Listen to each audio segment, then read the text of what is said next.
ফেসবুকে ঢুকলেই চাচা হেনা কোথায়, হেনা কোথায়। আরে ভাই হেনা কোথায় সেটা জেনে তোমার কি লাভ? তুমি জিজ্ঞাসা করবে চাচা দাড়ি কোথায়, চাচা টুপি কোথায়, নামাজ কোথায়, ডেইলি 5 ওয়াক্ত নামাজ ঠিকঠাক হচ্ছে কিনা। This should be the concern of a মুসলিম।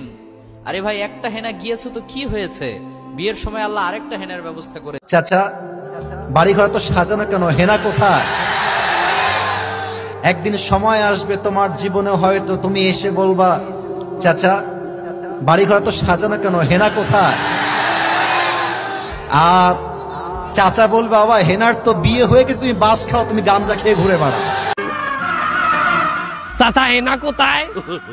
হেনা এক বেডার লাগে বাইরে গেছে।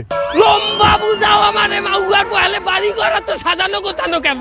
চাচা একজনের বিয়া। কার বিয়া? আমার বিয়া। কি বুঝলাম না। ও বাবু হেনার মায়ের ছোটকালে বাইরে যাওয়ার পর হইতে জানো কেন?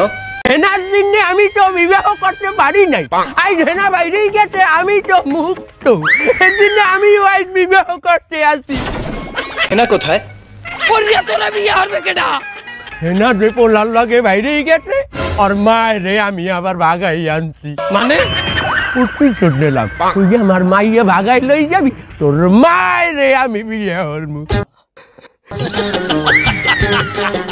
বাবু তুমি এখন যাও, আমার বিবাহের সময় হয়েছে। না এটা আমি বিশ্বাস করি না। আর বিষয় হইতে পারে না। আমরা 5 বছর পর আমি বিবাহ করতে আসি, তুই পাগড়ি হালাই তোর। প্লিজ আমাকে ক্ষমা করে দাও।